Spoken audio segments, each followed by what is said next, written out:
Namaskar and I welcome you all to DRX Mentor. मैं हूं doctor Jain. Now in this video we are going to discuss about the last month strategy for railway pharmacist exam. तो इस video में discuss करेंगे जो important topics हैं जिनसे previous year में क्वेश्चन पूछे गए हैं और उनको पढ़ के आप अपना स्कोर इंप्रूव कर सकते हैं, अपना सिलेक्शन ले सकते हैं. तो चलिए डिटेल में डिस्कस करेंगे कौन कौन से वो टॉपिक हैं.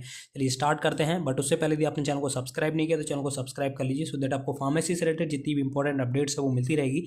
एडिशनली आप हमारे चैनल को ज्वाइन कर सकते हैं जहाँ पर मात्र 29 रुपीज़ में आपको मिलेंगे प्रीवियस ईयर के railway pharmacist, ESIC, CGHS, state government, drug inspector के क्वेश्चन पेपर आपको प्रोवाइड कराए जाएंगे जो कि बहुत ज़्यादा इंपॉर्टेंट होते हैं किसी भी एग्जाम के प्रिपरेशन के लिए. कई बार क्वेश्चन रिपीट होते हैं, यदि पहले से आपने अटेम्प्ट कर रखे हैं तो आप इजीली उनको सॉल्व कर पाते हैं ड्यूरिंग द एग्जाम और आपका स्कोर इंप्रूव होता है जिससे सिलेक्शन होने के चांसेस होते हैं. अब यदि आप सीरियसली रेलवे फार्मासिस्ट या किसी भी सेंट्रल गवर्नमेंट के फार्मासिस्ट के लिए प्रिपरेशन कर रहे हैं तो आप हमारे कम्युनिटी सेक्शन को विजिट कर सकते हैं जहाँ पर अपलोडेड है मोर देन 1000 MCQs जो कि बहुत ज़्यादा इंपॉर्टेंट है. इनको अटेम्प्ट करके आप अपनी प्रिपरेशन का एनालिसिस भी कर सकते हैं. तो चलिए स्टार्ट करते हैं. ये देखिए मैंने सिलेबस ओपन किया हुआ है. ये जो नोटिफिकेशन आया था 2024 का, इसमें हम देखेंगे तो लगभग जो पोस्ट की बात करें तो यहाँ पर जो पोस्ट आई थी फार्मासिस्ट की आप यहाँ पे देख सकते हैं 246. ये देखने में 246 बहुत ज़्यादा बड़ा नंबर लगता है बट यदि हम रीजन वाइज जाएंगे तो दो दो चार चार वैकेंसी देखने को मिलती है. तो सिलेक्शन उसी का होगा जिसने बहुत अच्छी से तैयारी कर रखी होगी, है ना. तो इस वीडियो में हम डिस्कस करेंगे दो पार्ट में. एक डिस्कस करेंगे जिनकी प्रिपरेशन चल रही है उनको कौन से टॉपिक्स पढ़ने चाहिए लास्ट टाइम में, और एक वो जो रेगुलरली कमेंट आता है कि सर हम कैसे प्रिपरेशन स्टार्ट करें, कौन कौन से सब्जेक्ट्स हमें स्टार्ट करना चाहिए प्रिपरेशन से. तो चलिए इस वीडियो में डिटेल में डिस्कस करेंगे. तो ये सिलेबस पोर्शन पे हम चलते हैं. यहाँ पर आप देखेंगे तो यहाँ पर सभी के सिलेबस दिए गए हैं जैसे कि रेलवे फार्मासिस्ट, स्टाफ नर्स, सभी के सिलेबस दिए गए हैं. हम फार्मासिस्ट की बात करेंगे इस वीडियो में. हाँ, ये देख सकते हैं आप फार्मासिस्ट का सिलेबस है. इसमें आप देखेंगे तो बहुत सारे सब्जेक्ट्स यहाँ पे मेंशन किए गए हैं जो कि आपने डी फॉर्म बी फॉर्म में पढ़े होंगे. वो सारे के सारे सब्जेक्ट्स यहाँ पे इनकॉर्पोरेट किए गए हैं. लेकिन इनमें से भी कौन से टॉपिक इंपॉर्टेंट्स हैं जिनको आपको लास्ट टाइम पे जरूर से पढ़ के जाना चाहिए, और प्रीवियस ईयर के 2019 का क्वेश्चन पेपर आप उठा के देखेंगे तो इनसे मैक्सिमम क्वेश्चन आए हुए हैं. तो उनमें सबसे पहला जो टॉपिक है वो रहेगा आपका ह्यूमन एनाटॉमी एंड फिजियोलॉजी. जैसे हम रेमेडियल बायोलॉजी में भी ला सकते हैं, बायोलॉजी और हम एनाटॉमी फिजियोलॉजी साथ में ही पढ़ते हैं, ठीक है. तो सबसे ज़्यादा क्वेश्चन पूछे गए थे ह्यूमन एनाटॉमी एंड फिजियोलॉजी से. इसमें भी हम बात करें तो सेल के टाइप पूछे जाते हैं, उसके बाद पीएच पूछे जाते हैं बॉडी फ्लूइड के, जैसे कि पीएच, ब्लड का पीएच कितना होता है, यूरिन का पीएच कितना होता है, स्टमक का पीएच कितना होता है ना. तो ये सभी पीएच पूछे जाते हैं जो आपको जरूर से पढ़ के जाना. और कौन कौन सी इंपॉर्टेंट सेल्स हैं, जैसे कि कई बार पूछा जाता है कि पर्टिकुलरली लिवर में जो लिवर में कौन सी सेल्स होती है, जैसे कि कफर सेल्स के बारे में पूछा जाता है कि कफर सेल्स किस ऑर्गन में प्रेजेंट होती हैं, तो वो लिवर में प्रेजेंट होती है. तो जो स्पेसिफिक सेल्स हैं उनके नाम से जरूर से आपको पढ़ के जाना चाहिए. एक लेडिंग सेल करके आया था कि ये कहाँ होता है, टेस्टिकल्स में होता है, तो ये आप जरूर से पढ़ के जाइएगा. सेकंड जो इंपॉर्टेंट टॉपिक है वो रहने वाला है आपका बायोकेमिस्ट्री. बायोकेमिस्ट्री से भी बहुत ज़्यादा क्वेश्चन पूछे जाते हैं. उसमें से यदि आप उठा के देखेंगे जो टेस्ट से रिलेटेड होते हैं जनरली, जैसे प्रोटीन का टेस्ट कौन सा होता है, अमीनो एसिड का टेस्ट कौन सा होता है, ठीक है, या फिर आपके जो लिवर फंक्शन टेस्ट होते हैं ALT, AST, ALP, है ना. ना यदि आप seriously railway RPF constable exam 2025 के लिए प्रिपरेशन करना चाहते हैं तो आप प्रेफर कर सकते हैं चक्षु पब्लिकेशन की जनरल नॉलेज की बुक, जो कि एक बेस्ट बुक है. इसमें रीसेंट सिलेबस के according topic wise theory discuss की गई है, इंपॉर्टेंट फैक्ट्स इंक्लूड किए गए हैं, साथ में इसमें चैप्टर वाइज MCQs भी दिए गए हैं जो कि रिसेंट ईयर में पूछे गए हैं, उनको भी इनकॉर्पोरेट किया गया है. इनको अटेम्प्ट करके आप अपनी प्रिपरेशन को एक नेक्स्ट लेवल पर ले जा सकते हैं. और साथ में जो अदर पार्ट है जैसे कि मैथ्स और रीजनिंग की भी सिमिलर पब्लिकेशन की बुक्स अवेलेबल हैं जिनमें कि थ्योरी पार्ट और चैप्टर वाइज MCQs दिए गए हैं. इनको अटेम्प्ट करके आप अपनी प्रिपरेशन को एक बूस्टअप कर सकते हैं और अपना सिलेक्शन ले सकते हैं. ये सारी बुक्स अवेलेबल हैं ई-कॉमर्स प्लेटफॉर्म जैसे कि फ्लिपकार्ट, अमेजोन, स्नैपडील, जियो मार्ट, मीशो पे अवेलेबल है. लिंक डिस्क्रिप्शन में भी अवेलेबल है, वहाँ से जाके आप इनको ऑर्डर कर सकते हैं. LP, है ना, जो SGOT SGPT के बारे में पूछा जाता है, उनकी नॉर्मल वैल्यू के बारे में पूछा जाता है. कौन से टेस्ट, जैसे क्रिएटिनिन के बारे में जनरली पूछा जाता है, क्रिएटिनिन कौन से ऑर्गन को, किसके फंक्शन, कौन से ऑर्गन के फंक्शन को चेक करने के लिए क्रिएटिन लेवल मेजर किया जाता है. तो इस टाइप के जो टेस्ट पूछे जाते हैं वो जरूर से आप पढ़ के जाइएगा. ये क्वेश्चन जरूर आते हैं क्योंकि ये रिलीवेंट भी होते हैं आपके फार्मा जो पोस्ट है उससे रिलीवेंट भी होते हैं, क्योंकि आप जब भी आप कोई रिपोर्ट वगैरह देखेंगे तो उसमें आपको ये टेस्ट मिलेंगे. यदि आपको टेस्ट के बारे में पता है कि इसका लेवल लेवल के बारे में पता होता है तभी आप बता पाएंगे कि इसमें आपके जो कौन से ऑर्गन में क्या मिस्टेक आई हुई है। तो आपसे ज़रूर से उनको पढ़ के जाना है जो टेस्ट से रिलेटेड होते हैं। दूसरा आपको पैथोफिजियोलॉजी मैं इसी में रखता हूँ, एनाटॉमी एंड फिजियोलॉजी में, क्योंकि आप जैसे ही कोई ऑर्गन सिस्टम पढ़ते हैं, जैसे कि आप हार्ट के बारे में पढ़ते हैं तो आपको हार्ट रिलेटेड डिसीज़ के बारे में भी पढ़ना पड़ेगा। जैसे कि हार्ट में आपका बीपी होता है, एंजाइना पेक्टोरिस होता है, तो बहुत सारे ऐसे डिसीज़ होते हैं। किडनी की कौन कौन सी डिसीज़ होती है, लिवर की कौन सी डिसीज़ होती है, तो उन डिसीज़ को आपको कंबाइंडली पढ़ना है। तो ये 2-3 सब्जेक्ट्स हैं जिनको आपको कंबाइंड पढ़ना है। एक ह्यूमन एनाटॉमी फिजियोलॉजी हो गया, बायोलॉजी हो गया और पैथोफिजियोलॉजी हो गया, क्योंकि ये तीनों से क्वेश्चन आपके बहुत ज़्यादा क्वेश्चन आए थे 2019 में। मैं आपको दिखाऊंगा अभी।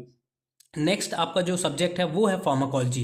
फार्माकोलॉजी में यदि आप, मैं कहूँ आप यदि सिर्फ और सिर्फ क्लासिफिकेशन, फार्माकोलॉजी की छोटी सी बुक आती है, नहीं आपके पास है तो आप लिंक डिस्क्रिप्शन में अवेलेबल, वहाँ से जरूर से ऑर्डर करिएगा। वो बुक आपके पास जरूर होनी चाहिए यदि आप फार्मासिस्ट की प्रिपरेशन या फार्मेसी से रिलेटेड किसी भी एग्जाम की प्रिपरेशन कर रहे हैं तो जरूर से आपके पास होनी चाहिए।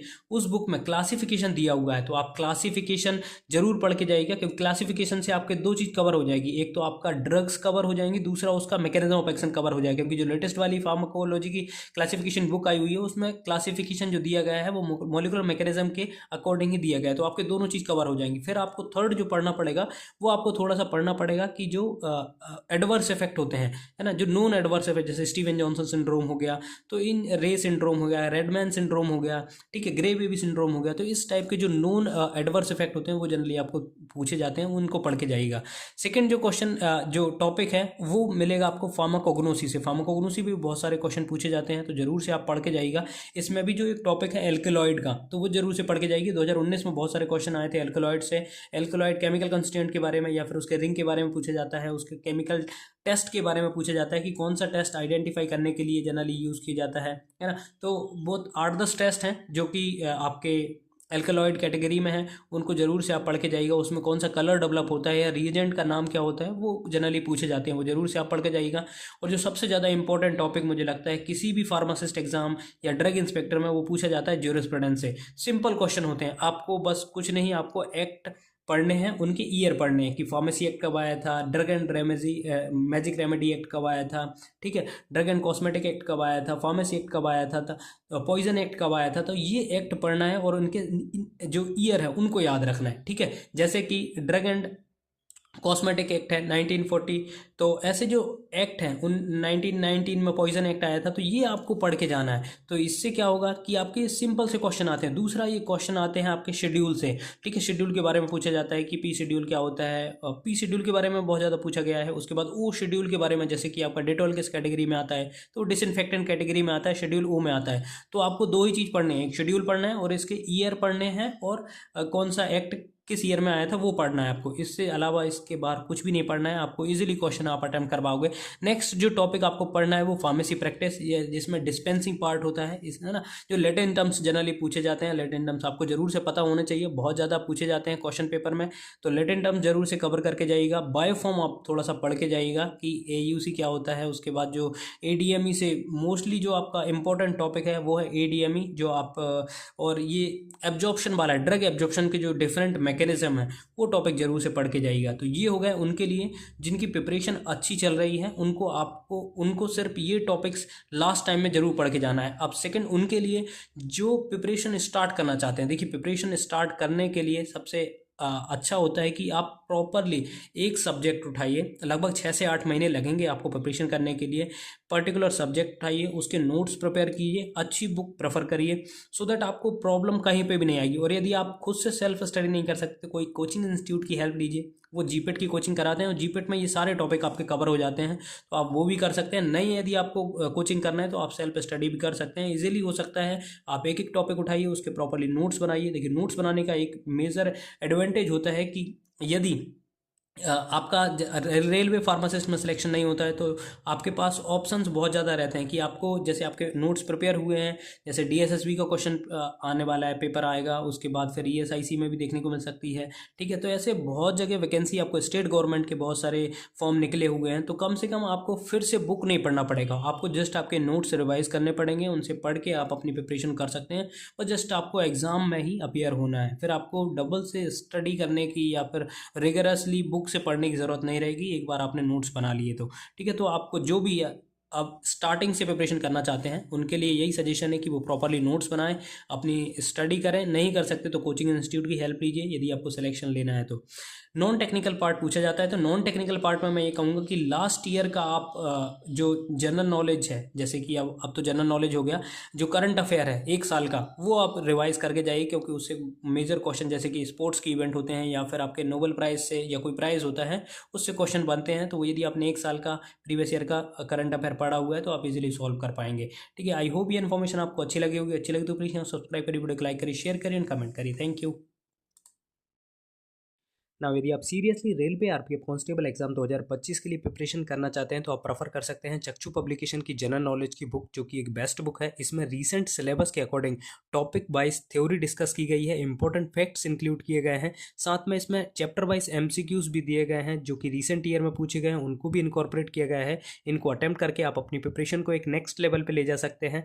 और साथ में जो अदर पार्ट है जैसे कि मैथ्स और रीजनिंग की भी सिमिलर पब्लिकेशन की बुक्स अवेलेबल हैं, जिनमें कि थ्योरी पार्ट और चैप्टर वाइज एमसीक्यूज दिए गए हैं। इनको अटेम्प्ट करके आप अपनी प्रिपरेशन को एक बूस्टअप कर सकते हैं और अपना सिलेक्शन ले सकते हैं। ये सारी बुक्स अवेलेबल हैं ई कॉमर्स प्लेटफॉर्म जैसे कि फ्लिपकार्ट, अमेजॉन, स्नैपडील, जियो मार्ट, मीशो पे अवेलेबल है। लिंक डिस्क्रिप्शन में भी अवेलेबल है, वहाँ से जाके आप इनको ऑर्डर कर सकते हैं।